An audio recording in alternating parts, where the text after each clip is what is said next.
हर हर महादेव। हा व्हिडिओ आहे गजानन महाराज प्रगट दिनाचा आणि दरवर्षी तर मी पारायण करतेच, पण यावर्षी मी काही केलं नाही। तर यावर्षी मी फक्त 21वा अध्याय वाचला आहे आणि ही माळ केलेली आहे जपाची। तर ही पोथी आहे माझ्या आईच्या आईची आणि खूप जुनी पोथी आहे।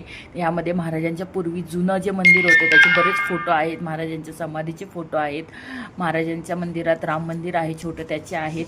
आणि पहिला अध्याय आहे तो खूप महत्त्वाचा आहे, ज्यामध्ये महाराज कसे अवतरले आणि महाराजांनी उष्ट्या पत्रावळीवरची शीतं खाऊन आपल्याला अन्नाचं महत्त्व पटवून दिलं, म्हणजेच अन्न हे पूर्ण ब्रह्म आहे हे सांगितलं। तर जय गजानन महाराज। पारायण पोथी वाचून मी ना मंदिरात गेले होते, तर मंदिरामध्ये व्हिडिओ शूट आणि फोटो अलाउड नाही आहे बरं का, तरी पण मी कसं काढलं चोरून तर बघा। आणि यांनी पालखी सोहळा खूप छान आयोजित केला होता सकाळ सकाळी महाराजांचा।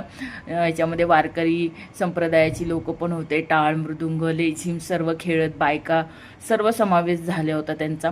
आणि पालखी खूप सुंदर होती आणि प्रसन्न वातावरण होतं, खूप छान वाटलं। आणि त्यांनी प्रगट दिनानिमित्त इथे ब्लड डोनेट कॅम्प लावला होता, त्याचबरोबर ब्लड शुगर कॅल्शियम अशा वेगवेगळ्या मोफत तपासणीसुद्धा ठेवल्या होत्या।